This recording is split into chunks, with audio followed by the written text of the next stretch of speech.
कार्यक्रम में श्रोताओं आप सभी का बहुत बहुत स्वागत है।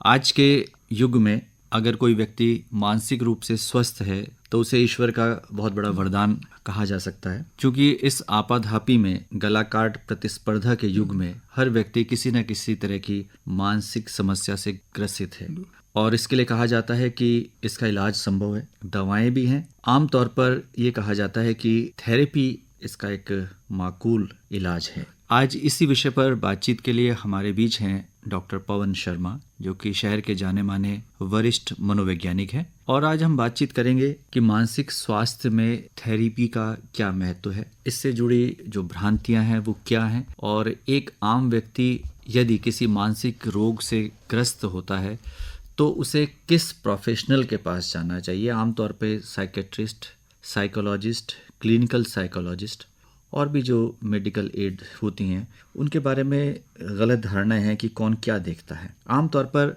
हमारे मन में ये जो धारणा है इस रोग से जुड़े चिकित्सकों के संबंध में, उस विषय में डॉक्टर पवन शर्मा सबसे पहले हमारे श्रोताओं की भ्रांति दूर करें। धन्यवाद सर, आपका बहुत बहुत शुक्रिया, आपने हमें इस बार बुलाया।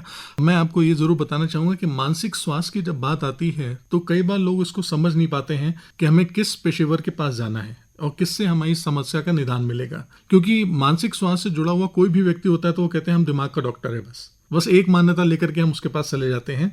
लेकिन कई बीमारियां ऐसी होती हैं जो कि सिर्फ हमारी सोच से पैदा होती हैं, तो उसके लिए हमारे पास एक काउंसलिंग बहुत मस्ट होती है। वहीं से ही काम हो सकता है कि अगर हमें सही बिलीफ पैटर्न में हमारे चेंज हो गए और हमारे वैल्यू बदल गए तो हमारी सोच भी बदल जाएगी। और कुछ ऐसी बीमारियां होती हैं जो कि हमारी न्यूरॉन्स से, हमारी नसों से जुड़ी होती हैं, वहां पर हमें दवाइयों की कभी जरूरत पड़ जाती है, तो उसके लिए हमारे पास अलग डॉक्टर होते हैं जिनके लिए जाना होता है। तो अगर नॉर्मल कोई विचार के संबंधी या भावनाओं से जुड़ी कोई समस्या है तो हम किसी भी मनोचिकित्सक, मनोवैज्ञानिक, काउंसलर, थेरेपिस्ट के पास जा सकते हैं। और अगर कोई ऐसा है जैसे कभी एक्सीडेंट हो जाता है और दिमाग में चोट लग गई है और हार्ड वायर को प्रॉब्लम हो गई है तो वहां पर दवाइयों की या ऑपरेशन की कभी जरूरत पड़ती है तो वहां पर हम लोगों को साइकेट्रिस्ट की जरूरत पड़ती है। तो मानसिक स्वास्थ्य में थेरेपी क्या है? देखिए, मानसिक स्वास्थ्य के लिए मैं आपको ये कह सकता हूं कि जब भी कभी हम मानसिक अस्वास्थ्य की बात करते हैं या मानसिक चुनौतियों की बात करते हैं तो वो हमेशा हमारी सोच से पैदा होती है। यानी कोई भी हमारा सोचना, एक छोटा सा बात है कि हमारी किसी चीज को लेकर के धारणा क्या है या उसको लेकर के हमारी सोच क्या है। घटना एक हो सकती है लेकिन उससे जुड़े हुए सारे अलग अलग लोगों के सोच होती है। कोई एक घटना किसी को हो सकता है गुस्सैल प्रवृत्ति दे रही हो और कोई उसी परिस्थिति में बड़ा शांत हो। कोई गर्मी में परेशान हो रहा है और कोई कहता नहीं मेरे लिए कोई ऐसी दिक्कत नहीं है। तो सिर्फ ये सोच वाली बात होती है और इस सोच को बदलने के लिए थेरेपिस्ट की जरूरत होती है जो कि कहीं ना कहीं आपके विचारों के साथ थोड़ा सा खेल कर सके, उनको थोड़ा बदल सके और सुझाव दे सके जो आपके बेहतर हो, ताकि वो आपके मददगार काम करें। तो इस प्रक्रिया को थेरेपी कहा जाता है। तो कितने प्रकार की थेरेपी आमतौर पर होती है डॉक्टर पवन शर्मा? देखिए, आमतौर पे थेरेपी अगर हम लोग किसी से भी बात करते हैं तो वो बोलचाल में भी थेरेपी हो जाती है। लेकिन अगर हम क्लिनिकल बात करें और खासतौर से मनोविज्ञान की बात करें तो उसमें सबसे पहली जो थेरेपी होती है वो होती है CBT यानी कॉग्निटिव बिहेवियर थेरेपी। और ये थेरेपी जो होती है वो लगभग एक समय सीमित होती है क्योंकि वो सिर्फ आपके उस मुद्दे पे ही काम करती है। और वो मुद्दा भी ऐसा होता है जिसमें कि आपकी सोच अभी इसी वक्त क्या होनी चाहिए, इस वक्त का जो कोई कारण है वो क्या होना चाहिए, आपकी मानसिकता क्या है, आपकी भावनाएं कैसी हैं, आपके व्यवहार कैसे हैं और जो भी परिस्थिति हो रही है उस पे आपकी शारीरिक गतिविधियां किस तरह से हैं। अगर इसको लेकर के आप अध्ययन करते हैं तो ये CBT के अंतर्गत आता है। डॉक्टर शर्मा, यदि कोई व्यक्ति हालातों से ग्रस्त है या उसके लक्ष्य स्पष्ट नहीं है तो उसके लिए किस तरह की थेरेपी होगी? जी, अगर लक्ष्य स्पष्ट नहीं है तो वहां कहीं पर हम CBT भी यूज करते हैं और कोचिंग भी यूज करते हैं ताकि उसको अपना गोल पता चले, अपने व्यापारिक, व्यवसायिक और व्यक्तिगत लक्ष्यों के बारे में पता चले। अब जानना चाहेंगे कि काउंसलिंग क्या है? आपने बहुत अच्छा सवाल करा। काउंसलिंग ये होती है सर कि जब कभी भी आपकी कोई भी परेशानियां आपके भावनाओं को बदल दें और भावनाओं को अगर आपको थोड़ा सा जोड़ना पड़े या भावना आपके फेवर में नहीं है, आपके सपोर्ट में नहीं है, तो उन भावनाओं को आंदोलन करने के लिए और अपने कंट्रोल में रखने के लिए वहां पर काउंसलिंग की जरूरत होती है। जो आपकी फीलिंग्स या इमोशन कह लीजिए उन पे हम काम करते हैं। यानी घटनाएं कुछ भी हो सकती हैं लेकिन अगर आपके इमोशन बदल रहे हैं तो वहां काउंसलिंग भी काम करेगी और इसमें हम वर्तमान पे बात करते हैं। जी, तो आपने दो तरह की थेरेपीज बताई हमें। पहला आपने CBT बताई, दूसरी काउंसलिंग।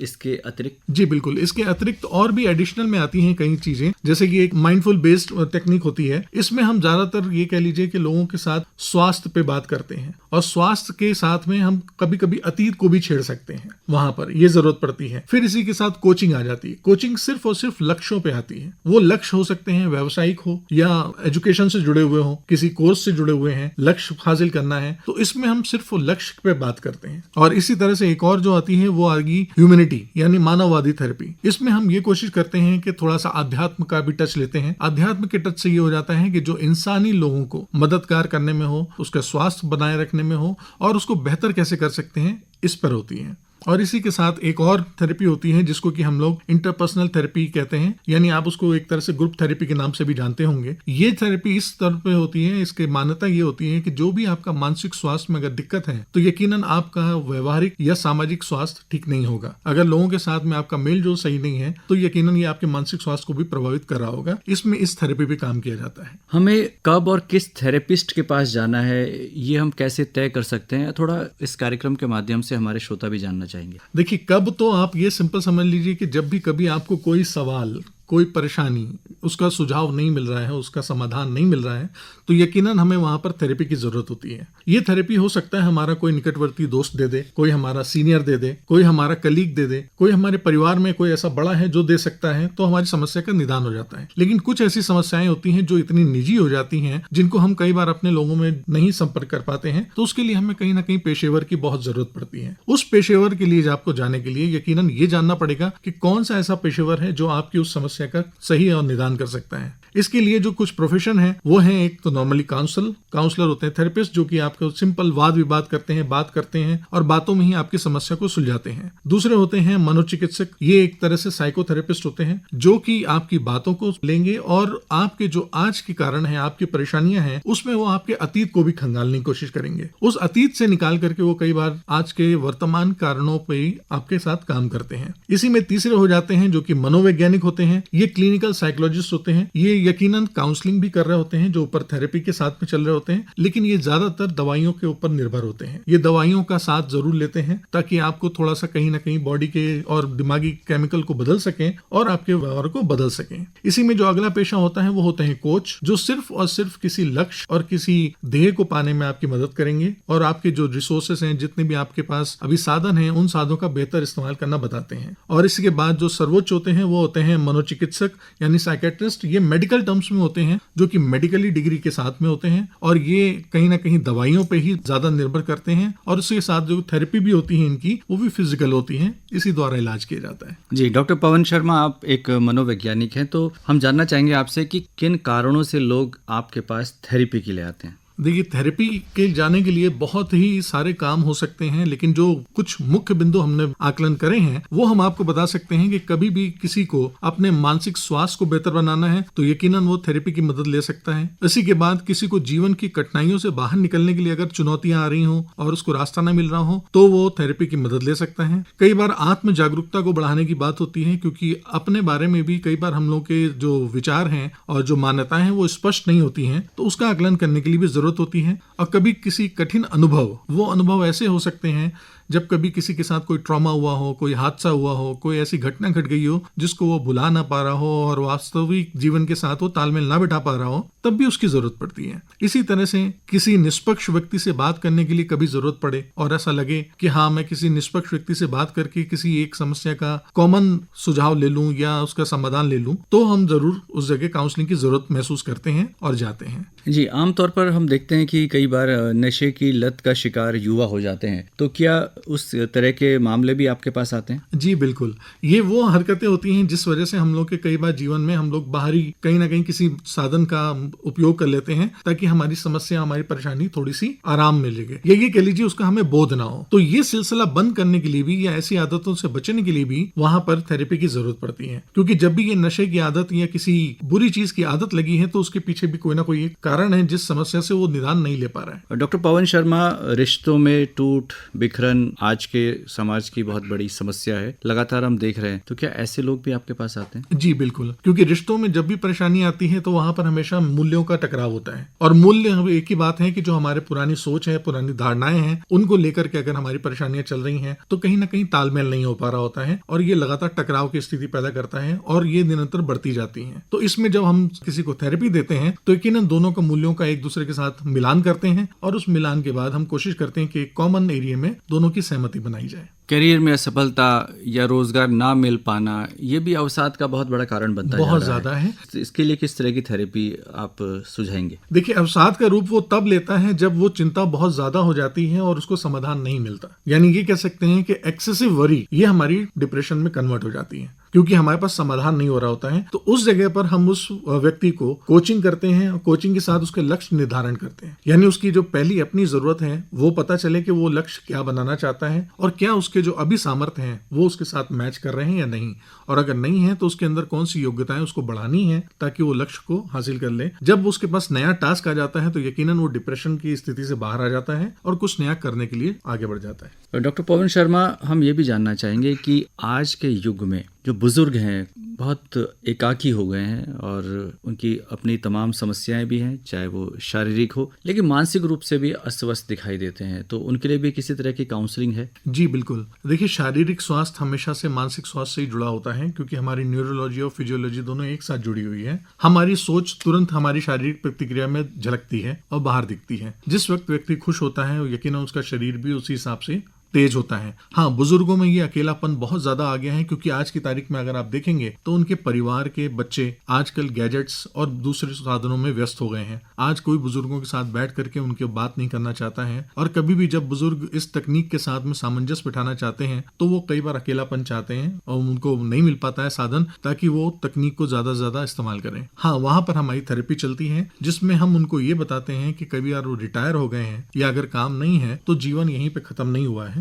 उनको हम किसी और काम में व्यस्त करते हैं, चाहे वो उनकी रुचि का हो या कुछ उनके लक्ष्य से जुड़ा हो या समाज सेवा का हो। तो जैसे उनको कुछ नया लक्ष्य मिलता है और वो आगे बढ़ जाते हैं जीवन में। डॉक्टर शर्मा, थेरेपी को लेकर कुछ भ्रांतियां हमारे समाज में है, जैसे थेरेपी सिर्फ उन लोगों के लिए है जिनको मानसिक समस्या है, आप क्या कहेंगे?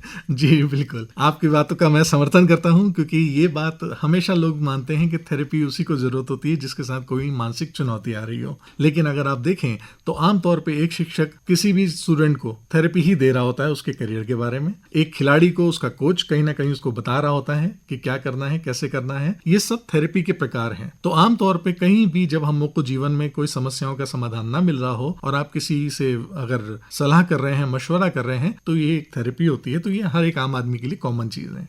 ये भी एक धारणा है कि थेरेपी सिर्फ वो लोग लेते हैं जिनके कोई दोस्त नहीं है। हाँ बिल्कुल, ये भी आपने अच्छी बात बोली, क्योंकि कहा जाता है कि अकेलेपन लोग ही कई बार मानसिक स्वास्थ्य के लिए जाते हैं।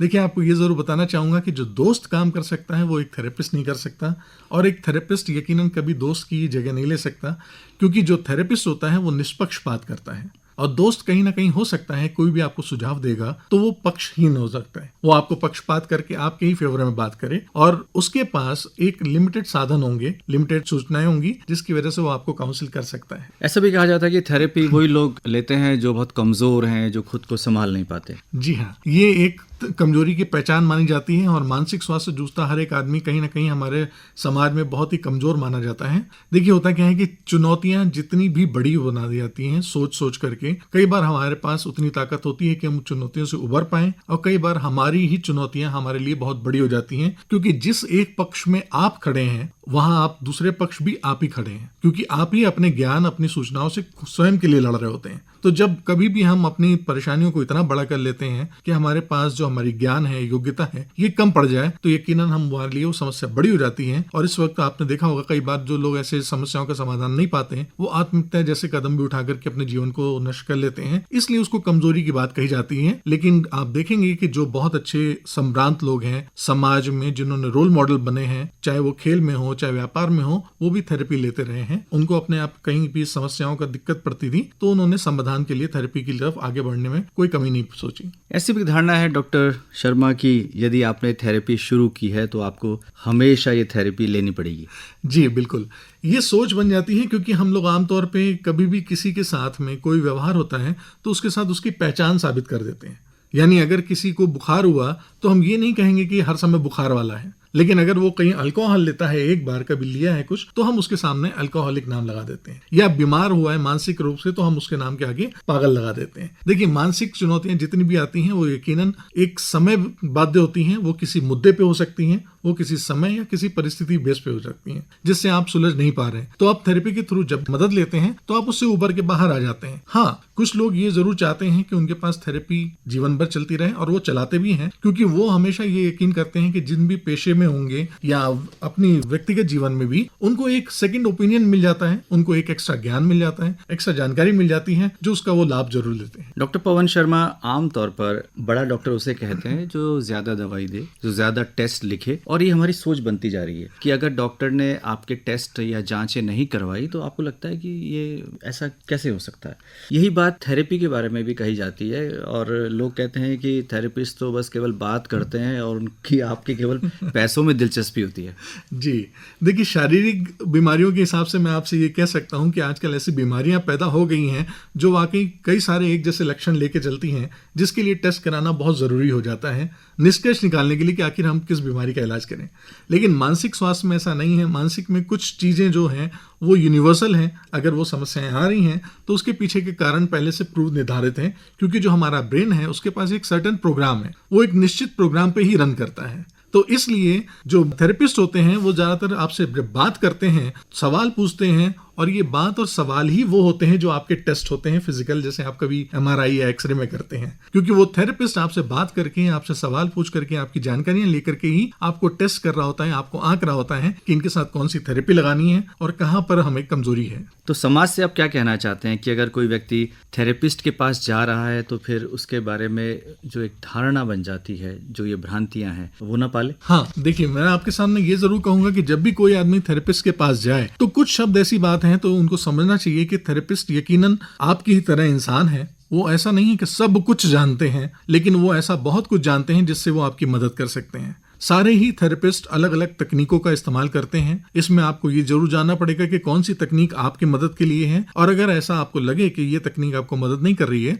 तो यकीनन आप थेरेपिस्ट को बदल सकते हैं। थेरेपिस्ट निष्पक्ष होते हैं। वो जब भी कभी आपको कुछ भी राय देंगे तो यकीनन वो आपकी चुनौती को सुलझाने के लिए देते हैं, ताकि आपके लिए आसान हो। और आपकी मानसिक चुनौतियों का समाधान तब तक नहीं हो सकता है जब तक आप स्वयं अपनी जिम्मेदारी को सीरियस नहीं लेंगे। यानी जब भी कभी आपको थेरेपिस्ट को सुझाव दे तो आपको ये जरूर जानना होगा कि हाँ, थेरेपिस्ट किसी निष्कर्ष में आकर के बात कर रहा है और वो हमें एक अलग ही पर्सपेक्टिव से, अलग ही नजरिए से कुछ चीजें बता रहा है, तो यकीनन हमें उसको फॉलो भी करना पड़ेगा। और इसके बाद ये भी आपको बता सकता हूँ कि थेरेपिस्ट के पास कई बार आपसे बहुत ज्यादा अनुभव होते हैं किसी समस्या को सुलझाने के लिए, क्योंकि आप एक समस्या को सिर्फ अपने नजरिए से सुलझा रहे हैं, और थेरेपिस्ट ऐसे कई लोगों से मिल चुके होते हैं जो इस समस्याओं से जूझ रहे होते हैं, और उन्होंने अलग अलग तरीकों से इन समस्याओं पे काबू पाया होता है। समाज से सिर्फ यही कहना चाहेंगे कि थेरेपिस्ट के पास जाना या थेरेपी लेना आपको कभी भी शर्मिंदगी वाली बात नहीं है। ये कोई कलंक जैसा नहीं है, ये कोई भी स्टिग्मा नहीं है। आपको जब भी कभी मदद की जरूरत हो आप आगे बढ़ सकते हैं, क्योंकि इतिहास गवाह है कि हमारे यहाँ चाहे जितने भी मजबूत राजा हुए हों या राजसी हुए हों, उन सब ने कहीं ना कहीं परामर्श लिया है, चाहे वो अपने मंत्रियों से या ज्ञानियों से या बड़ों से। तो ये थेरेपी लेना कोई कमजोरी नहीं है। तो डॉक्टर पवन शर्मा, आज आप इस कार्यक्रम में आए और आपने बहुत ही महत्वपूर्ण बातें हमारे श्रोताओं के साथ साझा की। आपका बहुत बहुत आभार, धन्यवाद।